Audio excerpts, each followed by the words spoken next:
This will be a demonstration flow about Webex Experience Management. So Webex Experience Management is all about monitoring and analyzing all of your customer experiences. We're going to take a look at this from a couple of different perspectives. One from a customer experience lead named Rick Barrows, and later on we'll take a look at it from the contact center agent and show you a dashboard that might exist in maybe your Finesse desktop or other agent desktops within the Cisco contact center solution. I'm going to go here first and log in. Your business will include multiple customer touch points.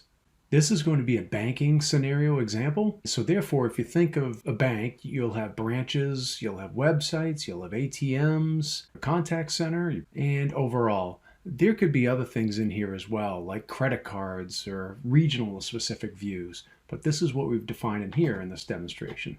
So let's go ahead and change the date out here just so we can get more data. We'll show data for all of this year. Now this first screen that's coming up is right here within the overall experience, and it's the customer journey. This is a summarization dashboard. So I'm going to skip this until the end to go over this because it's pretty powerful what it is, but I don't want to give away what everything else is before that. So in the dashboard, again, you've got the overall experience that the customer experience lead has a view of, as well as that customer experience lead can view what's going on out at the different touch points.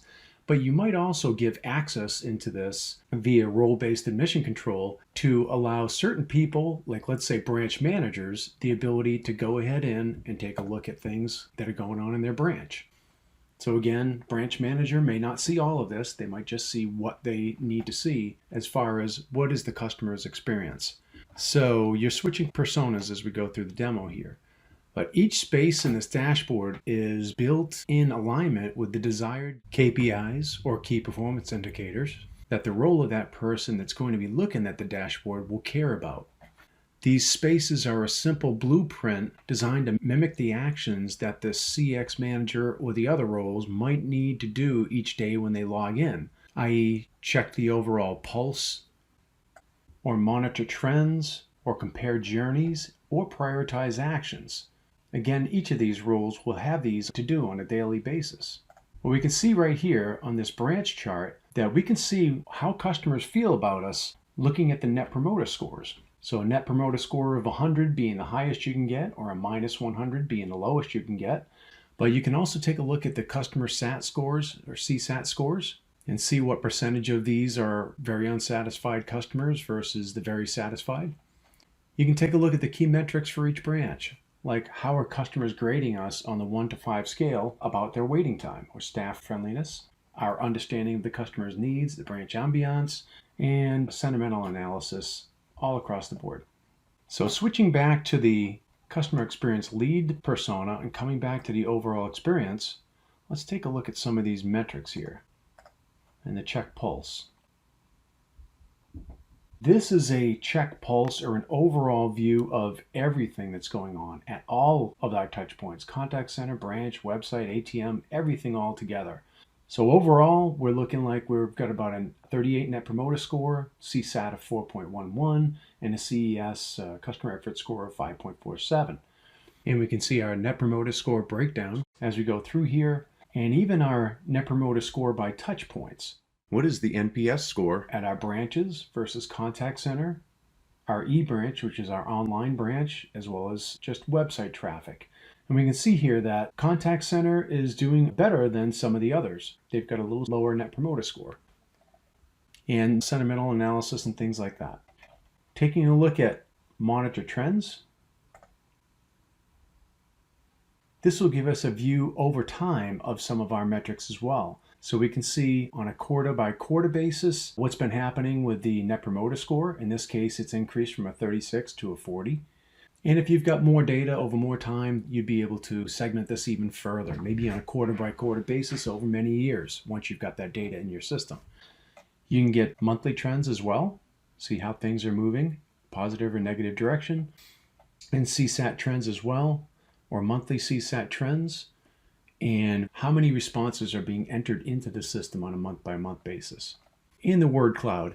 So the word cloud is a list of about 15 different words that are, what are the key words that are going on in the environment? What are the trending words, if you will? And you can see as you go over any of these that it will show how many times that word has shown up. Matter of fact, if you click onto any of these, you can actually search responses with those as well. So that's something you could do in here if you wanted to in the demo. You've got Net Promoter Score of the top themes. Themes are of all of these key words that are sent in from free-forming customer commentary that they might say about you.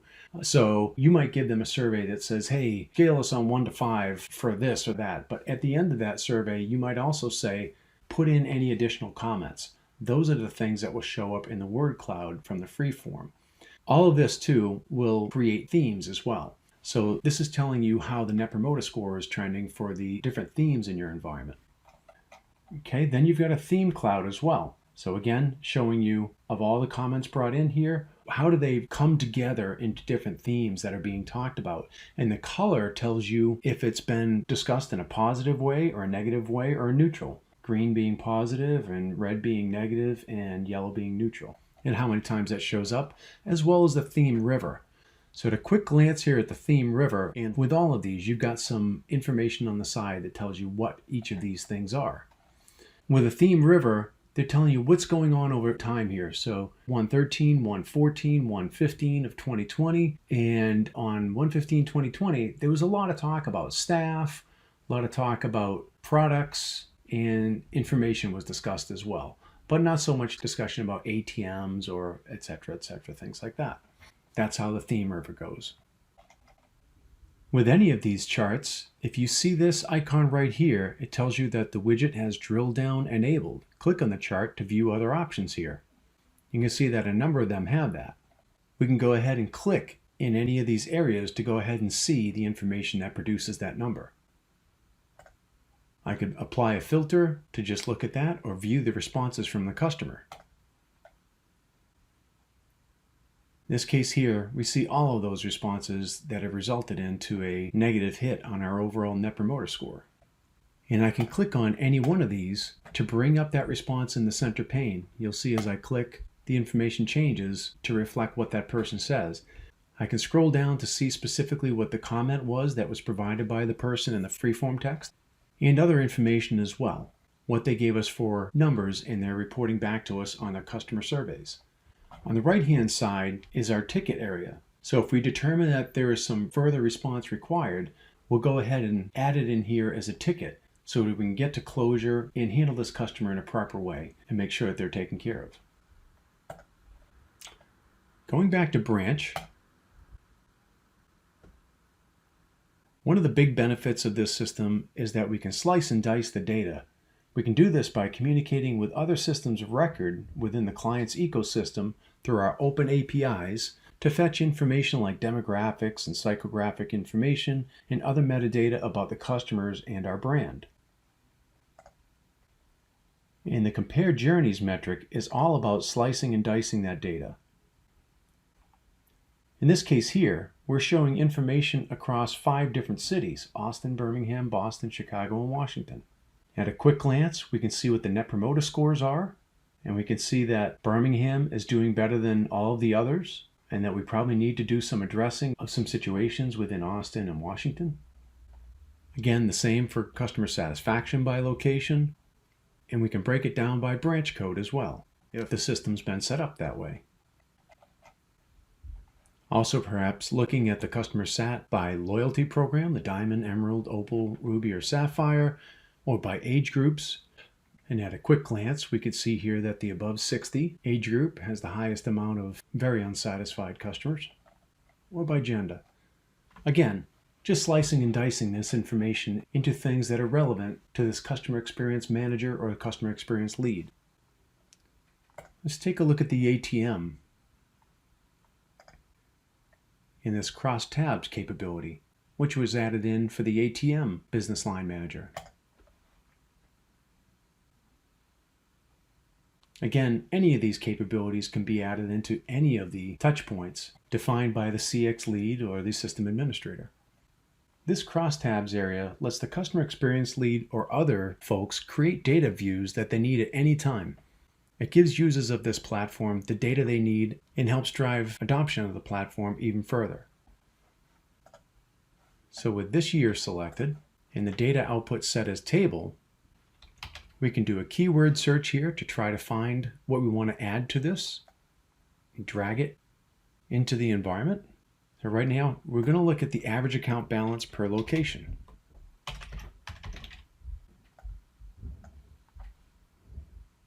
And you can see that this is the y-axis, but if I drag this up here, this becomes the x-axis. So we can see here for the different account balances, 1,000 to 5,000 or 20,000 to 30,000, how many people there are at each location and the totals across all. And this is just the count. I might want to instead take a look at other information such as the Net Promoter Score associated with those account balance demographics. We're quickly able to see at a glance that for those customers with the $1,000 to $5,000 account balance, Birmingham has a very low Net Promoter Score, as they have in the other two categories as well here. And we're taking a look at this in the table format right now, but you can bring up other formats as well, such as heat maps or spline charts, or again, many other ways to slice and dice the information to show it the way you want to see it. And then they can publish this to a global library where they can then choose if they want to put it into the dashboard for specific users of the system, and then the data will be updated in real time as customer responses come in. So while we're on ATM, let's take a look at this prioritize action under metrics.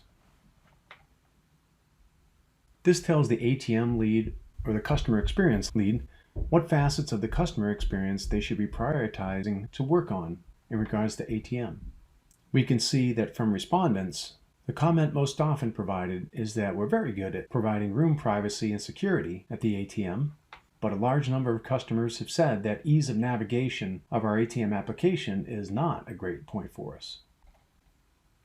But this impact analysis below provides us what we really need to see.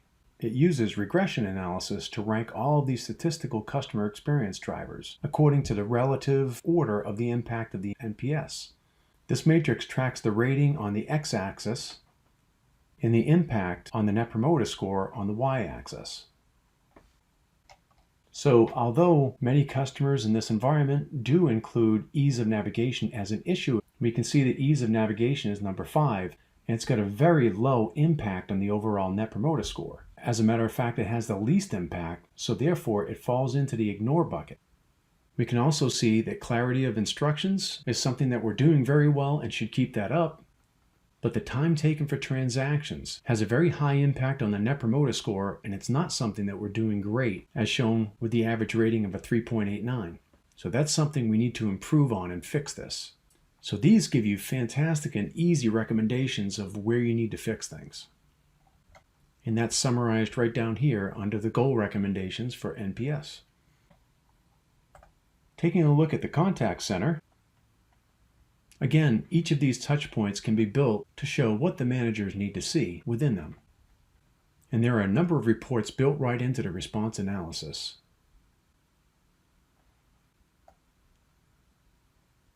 That are clickable and drill down links that give you a lot of information depending on what it is that you want to drill into. For example, if you want to see more information about the channels, I could click on into the emails and drill specifically into this. And you can get feedback too on the tool and if it's providing what that business line manager needs to see. But something else that's in here is the path analysis and the predictive analysis. This gives you a psyche chart so you can understand what types of things you might want to improve and what might happen if you add some improvements in those areas. So we can see that communication skills impacts a lot of different pieces in here. It's got a heavy impact on our understanding customers' needs.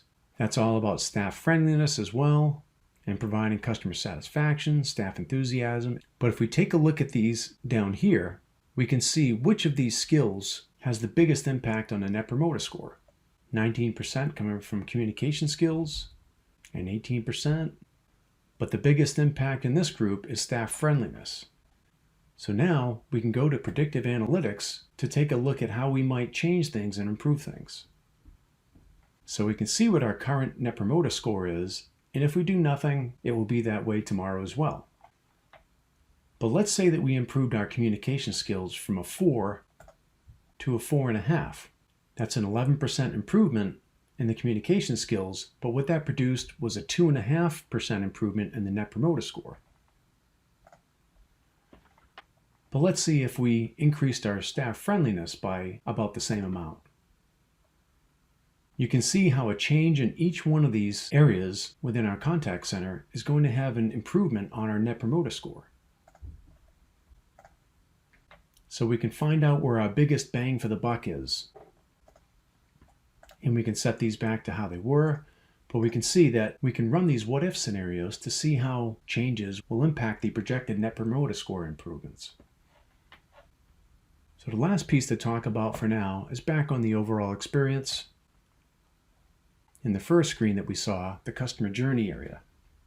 Again, this is a screen that a CX lead might be looking at to get a great high-level overview of everything that's going on.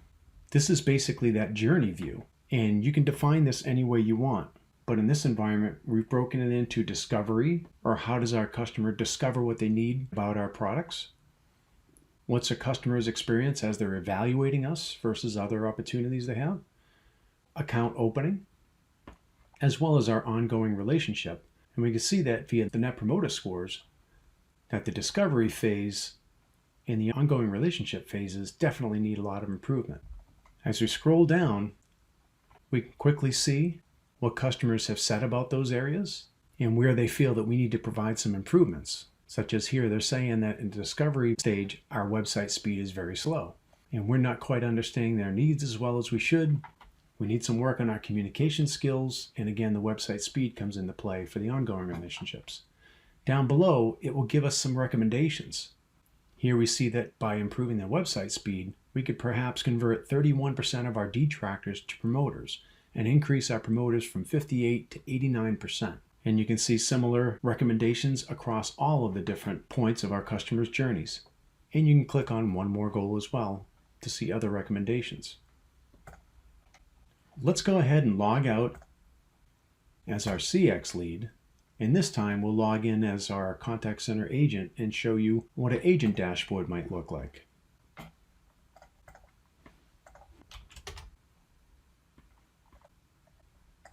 So here we're showing a sample of an agent dashboard.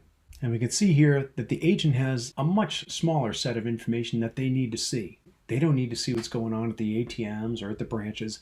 They need to know how they are doing, this individual agent. This agent has a dashboard that shows them what they need to know about their own performance as a contact center agent. So this agent does not need to have access to the ATM information or the branch information, etc., etc. They just need to know how they're doing. So they can see what Net Promoter Score they currently have as an agent, how many promoters, passes, and detractors have come across. They can see how they have been ranked as far as customer effort score, and how the customers have ranked them for agent friendliness, enthusiasm, communication skills, understanding needs, satisfaction with the resolution, and satisfaction with the agent. All the things that an agent might need to see to let them know how the customers feel about their own performance. Okay, hopefully that gives you a good understanding of what the dashboards are provided by the Webex Experience Management in regards to customer experience. Thank you.